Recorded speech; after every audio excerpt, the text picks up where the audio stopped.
మహాదేవుడు మన ప్రభు రక్షకుడైన యేసుక్రీస్తు నామమున మీ అందరికీ వందనాలు. God bless you all. దేవుడు మిమ్మల్ని దీవించి ఆశీర్వదించునుగాక. ఈరోజు నేను ఒక వింతైన టాపిక్ చెప్పాలని ఆశపడుతున్నాను. ఎందుకంటే నేను కొన్ని చోట్ల సంఘాలకు ఆహ్వానించబడ్డప్పుడు వాక్యం చెప్పిన తర్వాత సంఘంలో ఏమైనా డౌట్స్ ఉంటే బైబిల్ నుంచి ప్రశ్న అడగమనేవాళ్ళం. సో అలాంటి సందర్భాలలో ప్రశ్నలు జవాబులు వాళ్ళకి సంతోషం అనిపించి వాళ్ళ జీవితాల్లో తృప్తికరం అనిపించిన తర్వాత కొంతమందికి అంతరంగంలో ఉన్న కొన్ని ప్రశ్నలకి జవాబులు తెలుసుకోవాలి అనే ఆలోచనతోటి వారు నా దగ్గరకు వచ్చి కొన్ని ప్రశ్నలను నన్ను అడిగేవారు.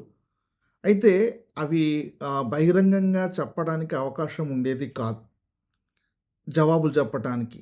కాబట్టి మరి ఆ ప్రశ్నలకి జవాబులు చెప్పాలి అనే ఆలోచన నాకొక తలంపు కలిగింది. ఎందుకంటే ఇది ఇది అంతమందితో నేను పర్సనల్‌గా ఇంటరాక్ట్ కాలేను. కానీ ఇది లేఖనంలో నుంచి చూపించుకుంటూ జనరలైజ్ చేయడం వల్ల వాళ్ళకి జవాబు దొరుకుతుంది అని ఆశిస్తున్నాను. అదేంటంటే, వ్యభిచారము వలన పుట్టిన పిల్లలకు రక్షణ లేక పరలోకం ఉంటుందా? ఇది ఒక ప్రశ్న. రెండోది, వ్యభిచారము వలన కనిన పిల్లలను బట్టి వ్యభిచారము చేయటం వల్ల ఈ తల్లిదండ్రులకు పరలోకం ఉంటుందా లేక రక్షణ ఉంటుందా అన్నది ప్రశ్న. సో ఈ ప్రశ్న ఎందుకు వచ్చింది అంటే, కొన్ని రకాలుగా ఉంది ఈ ప్రశ్న. ఇది ఈ ప్రశ్నకు కేవలం ఒకే ఆన్సర్ కాదు. కొన్ని రకాలుగా ఈ వ్యభిచారము వలన పిల్లలు పుట్టడం అనే పాయింట్ చాలా నన్ను ఆశ్చర్యపరిచింది. నేను ఒక 4 విషయాలు చెప్తాను. ఒక వ్యక్తి, మీకు పేర్లు ఊర్లు అప్రస్తుతం. ఎందుకంటే దైవజనుడైన నన్ను నమ్మి వాళ్ళు కొన్ని విషయాలు నాతో షేర్ చేసుకున్నారు. కాబట్టి దేవుని ఎదుట నేను నమ్మకమైన స్వభావం గలవాడనై ఉండాలన్న ఉద్దేశంతో వాళ్ళ పేర్లు ప్రస్తావించట్లేదు. అవి మనకు అప్రస్తుతం. కాబట్టి మనం జనరల్గా దేవుని వాక్యంలో నుండి వాళ్ళు మాట్లాడిన మాటల్లో నుంచి మనం వెళ్దాం. ఫస్ట్ ఏంటంటే, ఒక సహోదరి నాతో చెప్పిన విషయం ఏంటంటే, మా భర్తకు నాకు పెళ్ళయింది. మేము అప్పుడు అన్యులంగా ఉన్నాము. అయితే అన్యులంగా ఉన్నప్పుడు మా భర్తకి స్పర్మ్ కౌంట్ తక్కువ ఉంది. మా అత్తమ్మ, మా ఆడపడుచులు బాగా మమ్మల్ని వేధించేవారు. అసలు గొడ్డుదానివి అంటుంటారు. కానీ అసలు సమస్య నా భర్త, దాని సంగతి నాకు అర్థం కాలేదు. ఈ ఈ ఈ యొక్క బాధ భరించలేక నేను ఒకరి ద్వారా నేను మరి గర్భవతినయ్యాను. అప్పుడు నేను ప్రభువుని తెలుసుకోలేదు.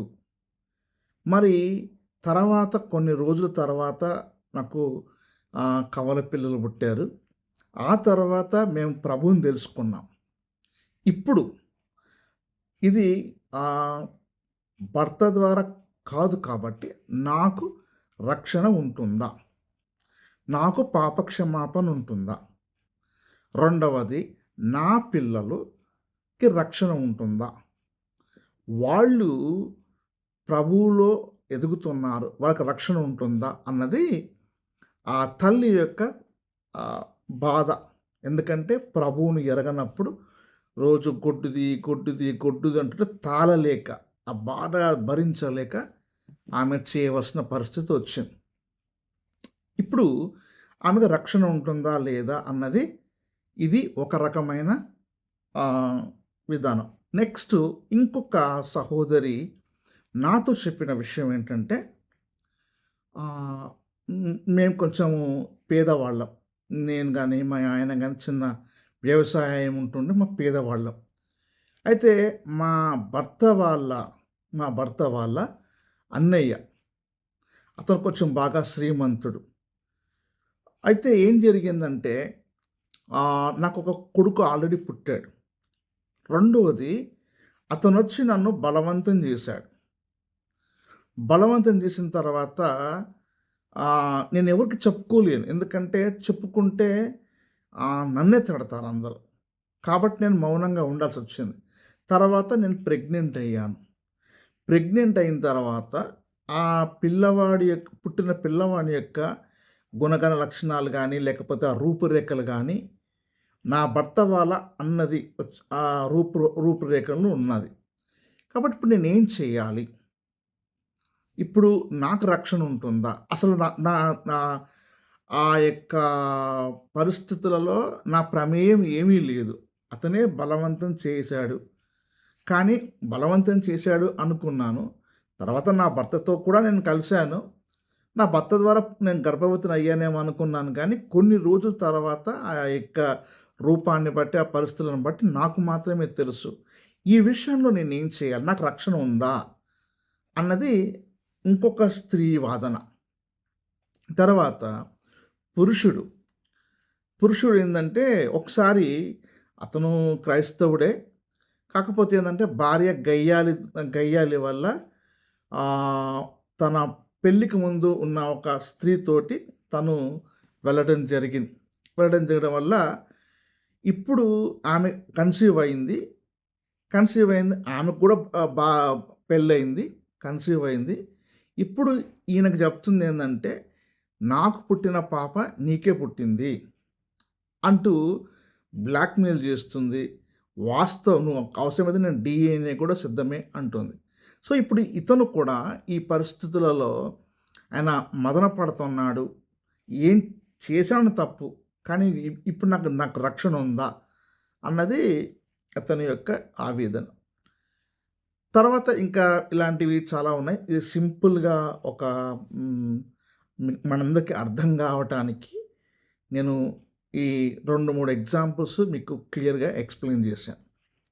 అయితే దేవుని వాక్యం ఏం చెప్తుంది అన్నది నేను ఫస్ట్ చెప్తాను. దాని తర్వాత దీనికి పరిష్కారం ఏంటిదో చూద్దాం. ఫస్టు నాకు పాప క్షమాపణ ఉంటుందా? ఒకటి, నువ్వు బలవంతము చేయబడితే తప్పు నీది కాదు. కాబట్టి ఈ విషయంలో దేవుడు నిన్ను నిర్దోషిగానే ఎంచుతాడు. రెండవది, కొన్ని సందర్భాలలో ఆవేశముతో పోయి గర్భవతి అయ్యి తర్వాత వాటి ద్వారా పిల్లల్ని కనుక్కొని తర్వాత బాధపడుతున్నప్పుడు దానికి కొన్ని సర్కమ్‌స్టాన్సెస్, కొన్ని కారణాలు ఉన్నాయి. ఆ కారణాలు ఎక్స్‌ప్లెయిన్ తర్వాత చేస్తాను. ముందు పాప క్షమాపణ ఉంటుందా లేదా? ఇలాంటి పాపాలకి పాప క్షమాపణ ఉంటుందా లేదా అన్నది ఫస్ట్ మనం దేవుని వాక్యంలో నుండి చూద్దాం. ఆ తర్వాత మనము ముందుకెళ్దాం. మత్తయి సువార్త 12వ అధ్యాయము 31వ వచనంలో ప్రభువు ఇలా మాట్లాడుతూ ఉన్నాడు. కాబట్టి నేను మీతో చెప్పున్నదేమనగా, మనుష్యులు చేయు ప్రతి పాపమును దూషణయు వారికి క్షమింపబడును గాని ఆత్మ విషయమైన దూషణకు పాప క్షమాపణ లేదు. ఇక్కడ ప్రభువే చెప్తున్నాడు, నేను మీతో చెప్పున్నదేమనగా మనుషులు చేయు ప్రతి పాపము అనుంది. అందులో దొంగతనం వస్తుంది, నరహత్య వస్తుంది, వ్యభిచారం వస్తుంది, అన్నీ వస్తాయి. కాబట్టి క్షమాపణ ఉంటుంది అని దేవుని వాక్యం సెలవిస్తుంది. ఇది పాయింట్ నెంబర్ 1. రెండవది, ఇదే మాటని మనము చూస్తే మార్కు సువార్తలో కూడా ఇదే మాట ప్రభు చెప్పడం జరిగింది. సమస్త పాపం, మార్కు సువార్త 3వ అధ్యాయము 28వ వచనంలో, సమస్త పాపములను మనుషులు చేయి దూషణలన్నీ వారికి క్షమింపబడును అనుంది. అక్కడ కూడా సమస్త పాపములు క్షమించబడతాయి. ఇక్కడ కూడా సమస్త పాపములు అంటే ప్రతి పాపము సమస్త పాపము క్షమించబడతాయని 2 చోట్ల ఒకే సందర్భం గురించి వ్రాయబడ్డాయి. కానీ పరిశుద్ధాత్మకు విరోధంగా మాట్లాడితే ఏ యుగమందేను రాబో యుగమందేను పాప క్షమాపణ లేదు అని దేవుని వాక్యము సెలవిస్తుంది. కాబట్టి చేసిన పాపమునకు ఖచ్చితంగా క్షమాపణ ఉంటుంది. అయితే ఆ క్షమాపణ ఎలా ఉంటుందంటే ఒప్పుకోవాలి. దేవుని దగ్గర ఒప్పుకోవాలి. నేను తప్పు చేశాను అని ఒప్పుకోవాలి. ఇంకొక విషయం తెలుసా? నీ దగ్గరికి సువార్త వచ్చింది అంటే దేవుడు నిన్ను ప్రేమిస్తున్నాడు. నీ పాపమును కడగటానికి సిద్ధంగా ఉన్నాడు. కాబట్టి నువ్వు పాపమును ఒప్పుకోమని దేవుడు తన పరిశుద్ధాత్మ ద్వారా నిన్ను ప్రేరేపిస్తున్నాడు. ఈ సత్యాన్ని గ్రహిస్తే నిజంగా నువ్వు ఏ పాపము చేసినా పాప క్షమాపణ ఖచ్చితంగా ప్రభు అనుగ్రహిస్తాడు. అది నువ్వు ఒప్పుకుంటే. నువ్వు ఒప్పుకోకుండా అదే పాపమును కొనసాగిస్తున్నావు అనుకోండి, ప్రభు నిన్ను క్షమించడు. ఇది నేను మీకు చెప్పాలనుకుంటున్నాను. మరి వ్యభిచారము చేసిన పాపులను దేవుడు క్షమించాడా? అంటే నేను ఆల్రెడీ ప్రతి పాపమున క్షమాపణ కలుగుతుందని వాక్యం చూపించాను. ఇప్పుడు వ్యభిచారము చేసిన వాళ్ళను దేవుడు క్షమించినట్టుగా లేఖనాలను చూపిస్తాను. 2 సమూయేలు గ్రంథం 12వ అధ్యాయము 13వ వచనంలో దావీదు గురించి ఈ మాటలు వ్రాయబడ్డాయి. అదేంటంటే, నేను పాపము చేస్తున్నని దావీదు నాతానుతో అనగా, నాతాను నీవు చావకుండునట్లు యెహోవా నీ పాపమును పరిహరించెను. ఇక్కడ దావీదు పాపాన్ని ఒప్పుకుంటున్నాడు. ఒప్పుకున్నప్పుడు ఏం చేస్తున్నాడు దేవుడు అంటే, యెహోవా నీ పాపమును పరిహరించెను. ఒప్పుకుంటే ఖచ్చితంగా దేవుడు క్షమించే దేవుడు. అలానే యోహాను సువార్త 8వ అధ్యాయంలో రాళ్ళు పట్టుకొని కొట్టడానికి, చంపడానికి వచ్చిన స్త్రీ విషయంలో కూడా యోహాను సువార్త 8వ అధ్యాయము 11వ వచనంలో ఆమంటది, ఆమె లేదు ప్రభువా అనెను. అందుకు యేసు, నేను నీకు శిక్ష విధింపను, నీవు వెళ్ళి ఇక పాపము చేయకుమని ఆమెతో చెప్పాను. ప్రభు అక్కడ ఆ స్త్రీని క్షమించినట్టుగాను శిక్షించలేదన్నట్టుగాను మనం వాక్యములో చూస్తాం. పాత నిబంధనలో దావీదును చూసాము, సువార్తల్లో వ్యభిచారమందు పట్టబడిన స్త్రీని చూసాం. ఇప్పుడు అన్యజనులలో కోడంతి సంఘములోనున్న సంఘ విశ్వాసులలో ఒకరు అలాంటి వారుగా ఉన్న ఒకరు కాదు, కొంతమంది అలాంటి వారుగా ఉన్నప్పుడు ప్రభు వారిని క్షమించినట్టుగా లేఖనం మనం చూస్తాం. 1 కొరింథీ రాసిన పత్రిక 6వ అధ్యాయము 9వ వచనంలో ఇలా వ్రాయబడింది, అన్యాయస్తులు దేవుని రాజ్యమునకు వారసులు కానేరని మీకు తెలియదా? మోసపోకుడి, జారులైనను విగ్రహారాధికులైనను వ్యభిచారులైనను ఆడంగితనము గలవారైనను పురుష సంయోగులైనను అనుంది. అక్కడ వ్యభిచారులైనను ఉంది. మనం వాడంతా టైము కలిసి రావడానికి చెప్తున్నాను చూడండి. వీళ్ళు దేవుని రాజ్యమునకు వారసులు కాలేరు అని ఉంది. కానీ 11వ వచనంలో మీలో కొందరు అట్టివారై ఉంటిరి గాని, మీలో కొందరు అట్టివారై ఉంటిరి గాని ప్రభువైన యేసుక్రీస్తు నామమునను మన దేవుని ఆత్మయందు మీరు కడగబడి పరిశుద్ధపరచబడిన వారై నీతిమంతులుగా తీర్చబడితిరి. నీతిమంతులుగా తీర్చబడితిరి, పరిశుద్ధపరచబడ్డారు. ఇక్కడ సంఘములోనున్న వాళ్ళు ఒకప్పుడు వ్యభిచారులుగా ఉండి తర్వాత ఆత్మ మూలంగా ఆత్మయందు కడగబడి నీతిమంతులుగా తీర్చబడ్డారని బైబిల్లో పౌలు గారు కోరింథీ సంఘానికి వ్రాస్తున్నాడు. అయితే ఇక్కడ యోహాను పత్రిక 1వ అధ్యాయము 7వ వచనంలో కూడా ఇలా వ్రాయబడి ఉంటుంది, అయితే ఆయన వెలుగులోనున్న ప్రకారము మనమును వెలుగులో నడిచిన ఎడల మనము అన్యోన్య సహవాసము గలవారమై ఉందుం.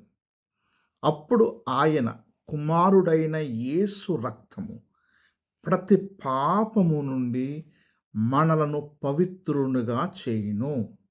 చూడండి, ఆయన కుమారుడైన యేసు రక్తము ప్రతి పాపము నుండి మనలను పవిత్రులుగా చేయును. ఇది దేవుని వాక్యము మనకిస్తున్న వాగ్దానం. నువ్వు నిజంగా పాపివైతే, నువ్వు ఒకవేళ వ్యభిచారం చేస్తే, లేక వ్యభిచారం వలన జరిగిన ఈ కార్యం అంటే గర్భం వచ్చి పిల్లలు పుట్టినా దేవుడు క్షమిస్తాడు అని వాక్యం రాయబడింది. అయితే దానికి కొన్ని విషయాలున్నాయి. క్షమిస్తాడు అనంగానే ఒక ఒక సహోదరి నాకు ఇంకొక వాక్యం చూపించింది. అదేంటంటే ప్రకటన గ్రంథము 22వ అధ్యాయంలో వ్యభిచారులను అనుంది కదండి.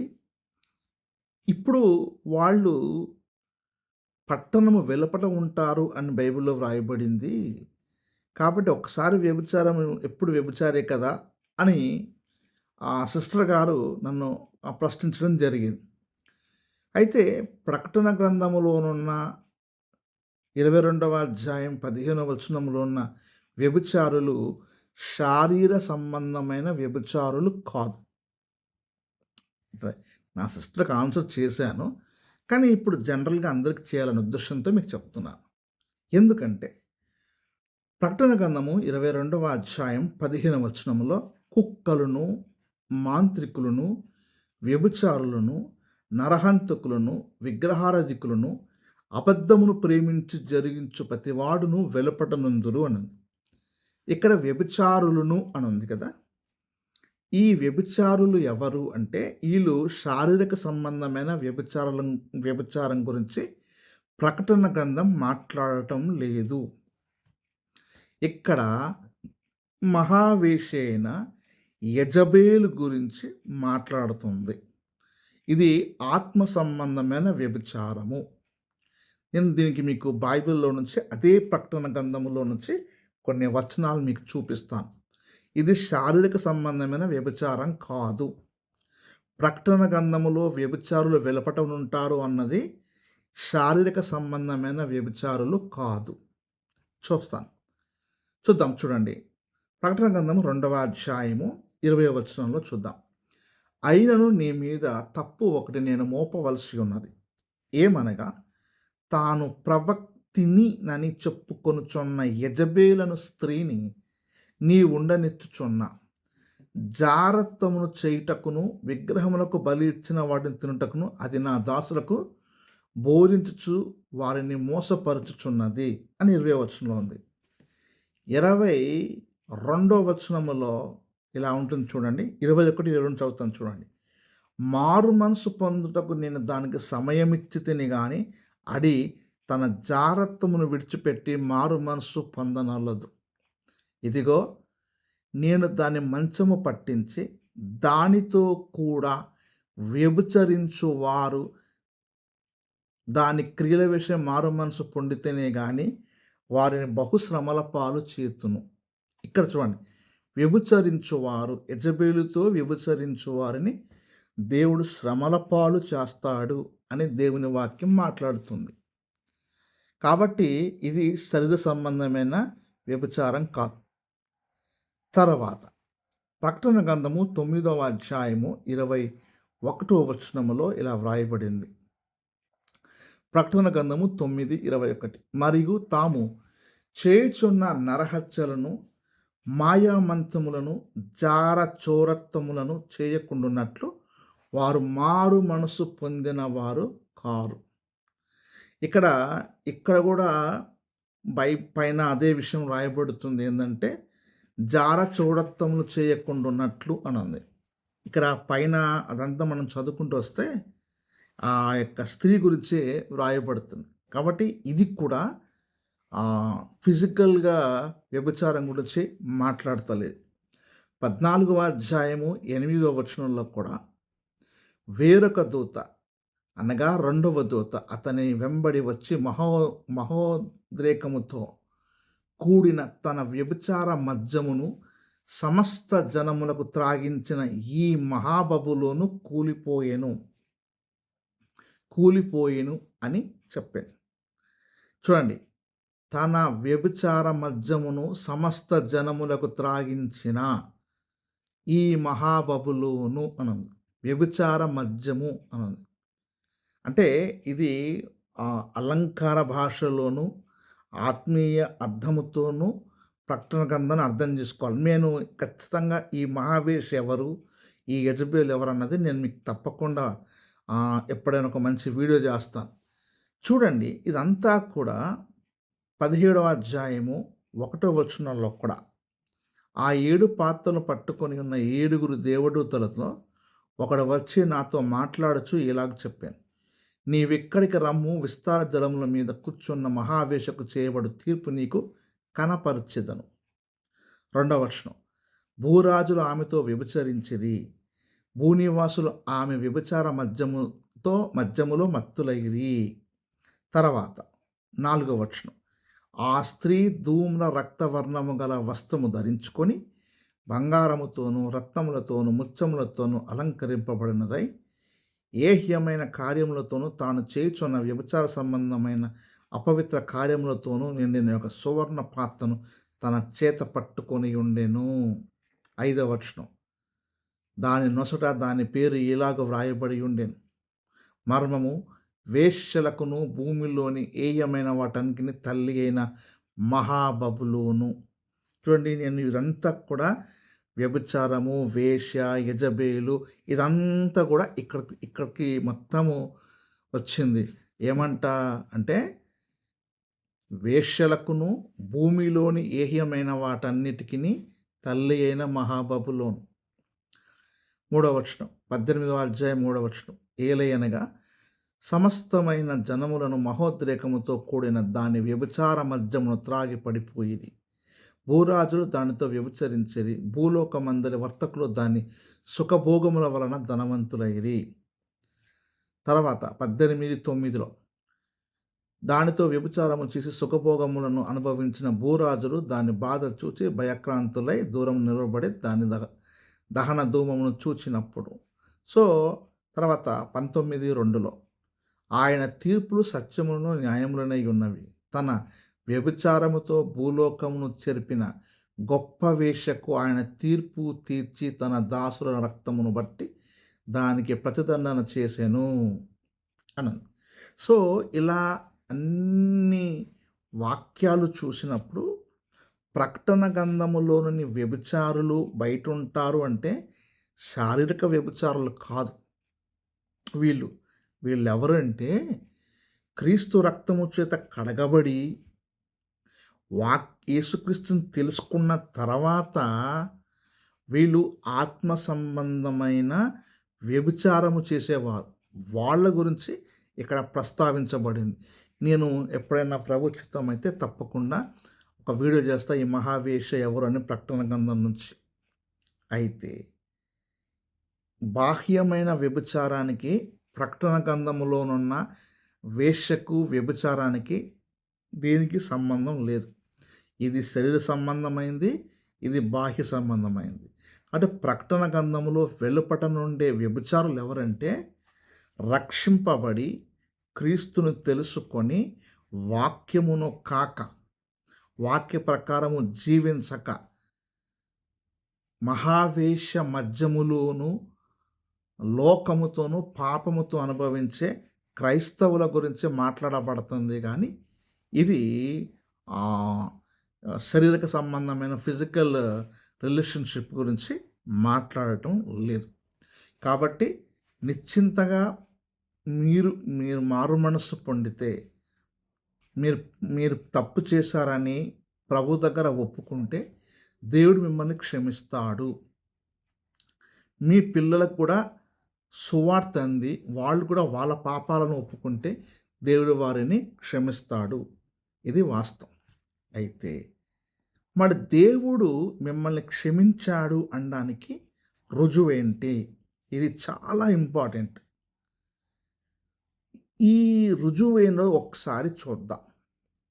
అపోస్తల కార్యములు 3వ అధ్యాయము 20వ వచనములో ఇలా వ్రాయబడి ఉంటుంది, మీ కొరకు నియమించిన క్రీస్తు యేసును ఆయన పంపునట్లును మీ పాపములు తుడిచివేయబడు నిమిత్తము మారు మనస్సు నొంది తిరుగుడి. మీ పాపములు తుడిచివేయబడు నిమిత్తము మారు మనస్సు నొంది తిరుగుడి. అంటే పాపాలు తుడిచివేయబడాలి అంటే మీరు మారు మనసు పొందాలి. మారు మనసు పొంది మళ్ళా ఆ పాపాలు చేయకుండా ఉంటుంటే అప్పుడు దేవుడు మీకు పాప క్షమాపణ అనుగ్రహిస్తాడు. నేను పరిశుద్ధతలో 3 రకాలని చెప్పి ఒక వీడియో చేశాను. ఆ వీడియో చూడండి. మీకు దీనికి కరెక్ట్‌గా సరిపోతుంది. కరెక్ట్‌గా అర్థమవుద్ది. అంటే దేవుడు మనం చేసిన పాపమును ఈ భూమి మీద దేవుడు శిక్షిస్తాడు. ఆయన శిక్షించి మనల్ని పరిశుద్ధపరుస్తాడు. అయితే ఇక్కడ ఒక విషయం చెప్తాను.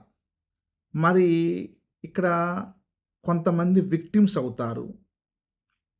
కొందరు విక్టిమ్స్ అవుతారు. సో, ఆ విక్టిమ్స్‌ని దేవుడు క్షమిస్తాడు.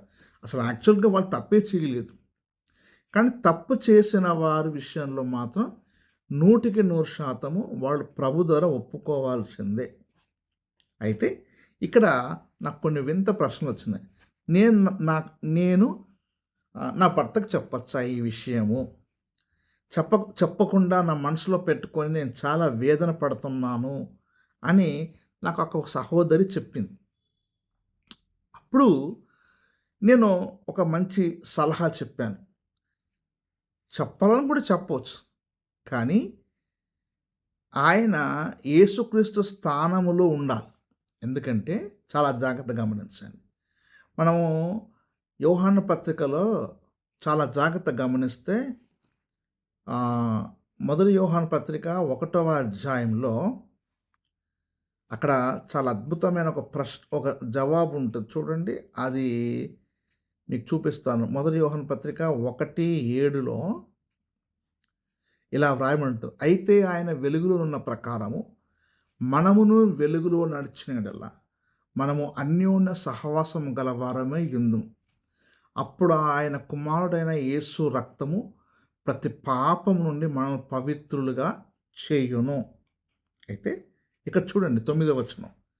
మన పాపములను మనం ఒప్పుకుని ఎడలా ఆయన నమ్మదగిన వాడును నీతిమంతుడు గనుక ఆయన మన పాపములను క్షమించి సమస్త దుర్నీతి నుండి మనం పవిత్రులుగా చేయును. ఏమేమంటుంది ఇక్కడ? ఆయన నమ్మదగినవాడు. ఒకటి, నమ్మదగిన వాడిలో మొత్తం లక్షణం ఏంటో తెలుసా? సామెతలు ఉంటుంది. నమ్మకమైన స్వభావం గలవాడు సంగతి దాచును. ఒకవేళ నీ భర్త క్రీస్తులా ఉన్నాడనుకోండి, ఒకవేళ నువ్వు ఆ విషయం ఆయనకు చెప్పినప్పుడు ఆయన ఒకవేళ దాన్ని అంగీకరించి నిన్ను ప్రేమించి అది నమ్మకమైన స్వభావం గలవాడుగా ఉండాలి. అలా ఉన్నాడని నీకు తెలిస్తే నువ్వు చెప్పడంలో తప్పు లేదు.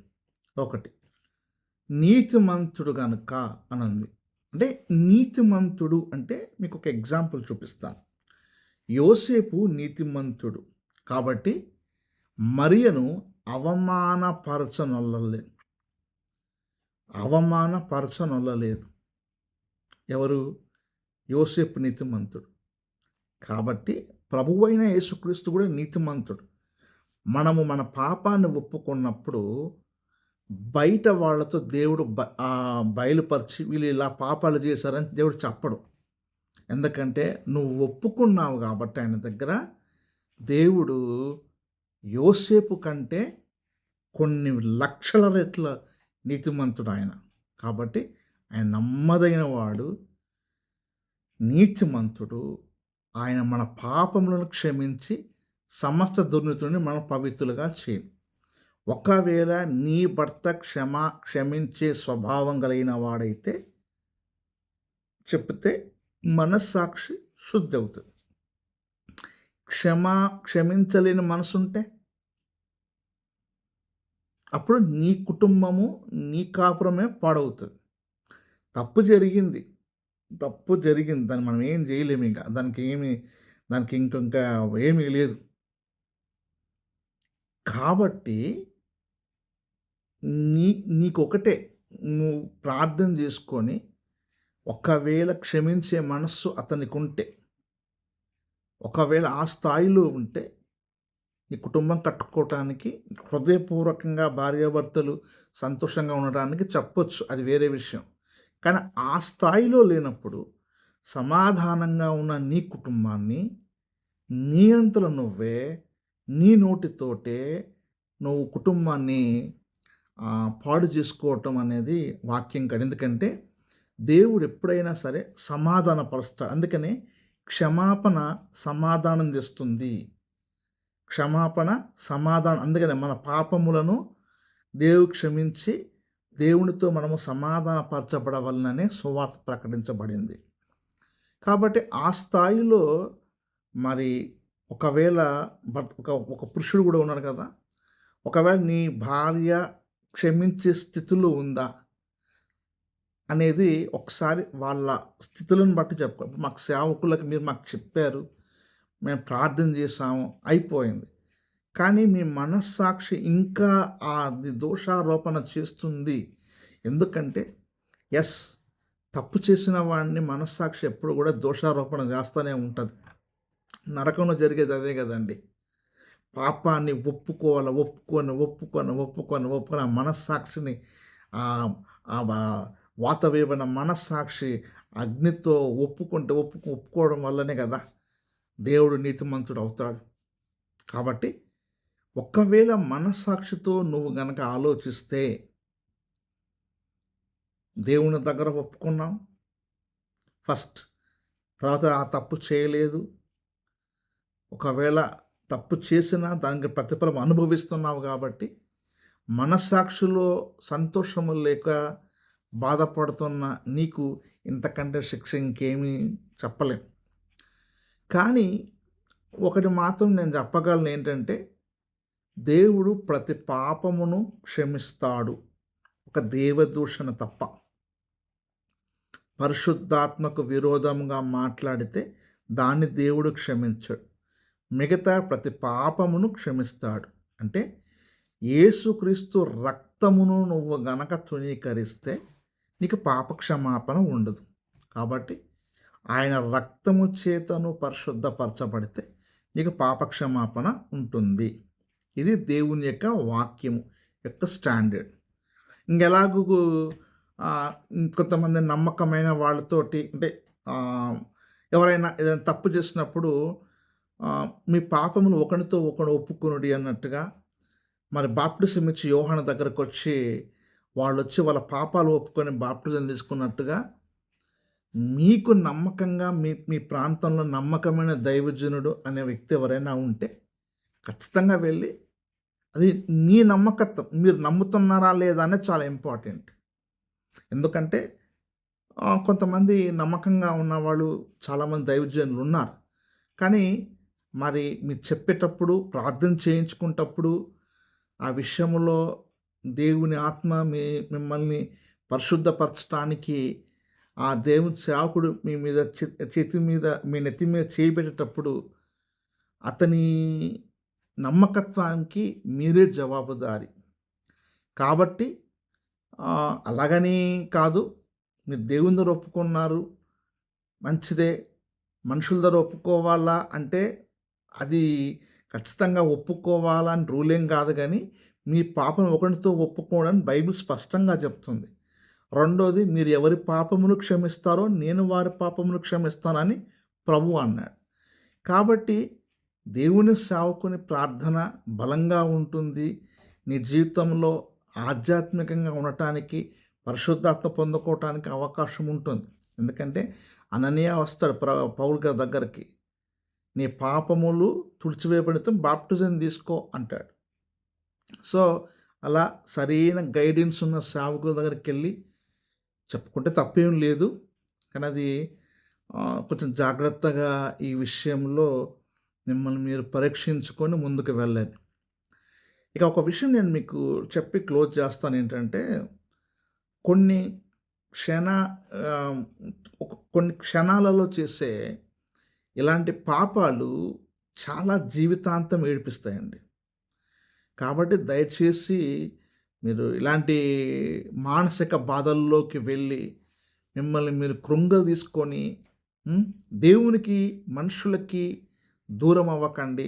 ఎందుకంటే కొన్ని పాపాలు మనుషుల హృదయాలను చాలా గాయం చేస్తాయి.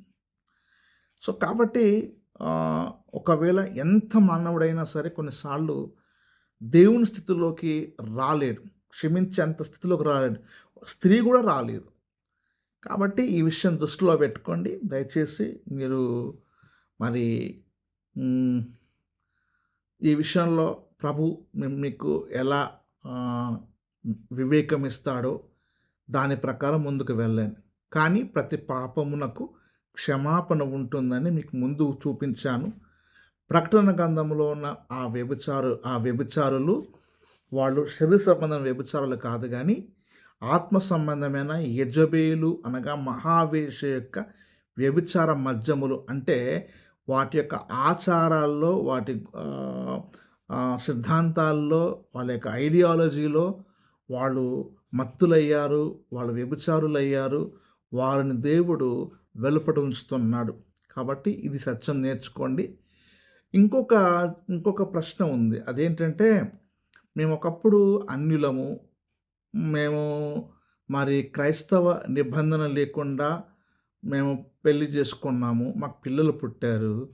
మరిప్పుడు వాళ్ళు పరిశుద్ధులేనా అంటారు. సో, ఇక్కడ ప్రశ్న ఏంటంటే ఇప్పుడు మళ్ళా మేము ఏం చేయాలి అని. నేను దీనికి జవాబు చెప్తాను. చాలా జాగ్రత్తగా గమనించండి. ఇప్పుడు మీకు పిల్లలు పుట్టిన తర్వాత మీకు సువార్త అందింది. కాబట్టి నిన్ను బట్టి నీ నీ నీ భర్త పరిశుద్ధపరచబడతాడు. భార్యను బట్టి భర్త పరిశుద్ధపరచబడతారు. భర్తను బట్టి భార్య పరిశుద్ధపరచబడుతుంది. ఇది వాక్యం. అయితే ఇక్కడ విషయం ఏంటంటే చాలా జాగ్రత్తగా గమనించండి. ఆ తల్లిదండ్రుల విశ్వాసము ఆ పిల్లల మీద ఉంటుంది. ఎందుకంటే నువ్వు ప్రభువైన యేసు విశ్వాసం ఉంచుమును నీవును నీ ఇంటి వారు రక్షింపబడుదురు. సో, వ్యక్తిగత రక్షణే కాకుండా కుటుంబ రక్షణ కొరకు కూడా మనం ప్రయాసపడాలి. అది దేవుని వాక్యం. అయితే ఇక్కడ నేను మీకు ఒక పాయింట్ చెప్పి క్లోజ్ చేస్తాను.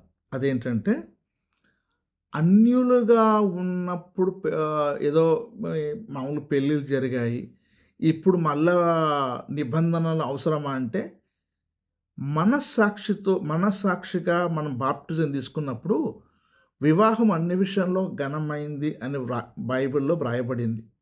ఒకవేళ మీ వివాహము క్రైస్తవ వివాహం కాకపోతే నా సలహా ఏంటంటే క్రైస్తవులంగా మనం చేయవలసిందంటే వివాహం అన్ని విషయంలో ఘనమైంది కాబట్టి మీరు భార్యాభర్తలు నిబంధనలు చేసుకోవటం మంచిది. అంటే మళ్ళీ పెళ్లి చేసుకుని బ్యాండ్లు మోగించడం కాదు కానీ ఇద్దరు ముగ్గురు సాక్షుల దగ్గర ప్రభు నామమును ప్రమాణం చేయటం అది హెబ్రీ పత్రిక 13:4లో ఆ వాక్యాన్ని మీరు నెరవేరుస్తారు. ఇది నా సలహా. ఇది సిద్ధాంతంగా ఏం చెప్పట్లేదు కానీ అంటే మీ మనస్సాక్షి ఇంకా దేవుని వాక్యమునకు దగ్గరికి రావాలన్నదే నా కోరిక. ఇది ఇది ఇది ఇది మీకు మంచిది. నా సలహా. మాకు అవసరం లేదు. మేము అంటే నిబంధన చేసుకోవడం తప్పేముందండి? చెయ్యి మీద చెయ్యి పెట్టుకొని నిబంధన చేసుకుంటే అప్పుడు అంటే బాప్టిజం అనేది ఎలా తీసుకుంటామో అలా నిబంధన చేసుకోవడం మంచిది. ఇది నేను చాలామందికి చేశాను అలాగా. ఒకవేళ మీరు చేసుకోవాలనుకుంటే చేసుకోండి. లేదు మాకు ఇలా సాగిపోతున్నామంటే సాగిపోండి. దాంట్లో అభ్యంతరం ఏం లేదు. కానీ ఒక క్రైస్తవులంగా మనం దేవుని వాక్యాన్ని మన జీవితంలో నెరవేర్చడానికి మనం ఎప్పుడూ సంసిద్ధులంగా ఉండాలి. కాబట్టి నేను చెప్పవలసిన విషయాలు చెప్పాను. నేను లిమిట్ దాటకుండా ఎంతలో చెప్పాలో అంతలో చెప్పాను. ప్రతి పాపమును దేవుడు క్షమిస్తాడు. ఇంక్లూడ్ వ్యభిచారం కూడా. వ్యభిచారం వలన పుట్టిన వారిని కూడా.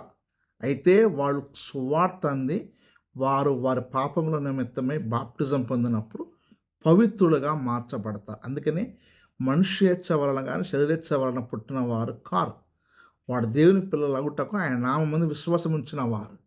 అంటే ఆ విశ్వాసం ఉంచిన వారికి దేవుడు తప్పకుండా వారికి రక్షణ అనుగ్రహిస్తాడు. అయితే వాళ్ళు పరిశుద్ధంగా జీవించి వారి క్రియలను బట్టి దేవుని కొరకు ముందుగా సాగిపోతే దేవుడు వారిని పరిశుద్ధపరుస్తాడు. ప్రభు రాకడలో వాళ్ళు ఎత్తబడతారు. అయితే రెండవది మన ప్రకటన గ్రంథం 22వ అధ్యాయంలో ఉన్న వ్యభిచారులు శారీరక సంబంధమైన వ్యభిచారులు కాదు, కానీ ప్రభువుని తెలుసుకొని బాప్టిజం పొంది క్రైస్తవులై తర్వాత వాళ్ళు ఆ యొక్క యెజబేలు మహావేశ్య యొక్క వ్యభిచార మధ్యములో ఉండి దేవుణ్ణి తృణీకరిస్తారు. వాళ్ళ గురించి మాట్లాడుతుంది ప్రకటన గ్రంథం అంతా కూడా. నేను చూపించిన ఈ వ్యభిచారులనే ఈ రెఫరెన్స్లన్నీ కూడా వాళ్ళకు సంబంధించింది. దానికి సంబంధం ఏం లేదు. దేవుడు చేసిన తప్పులను క్షమించి మీ హృదయాలకి సమాధానం అనుగ్రహించినట్లుగా ప్రార్థిస్తున్నాను. తప్పకుండా మీరు పరిశుద్ధపరచుకోండి. వీలైనంత వరకు అంతటి భయంకరమైన పాపాలు చేయకండి. ప్రార్థన చేయండి. ప్రభు కనికరం పొందండి. ఆయన కొరకు పరిశుద్ధులుగా జీవించండి. దేవుడి వాక్యము దీవించి ఆశీర్వదించునుగాక.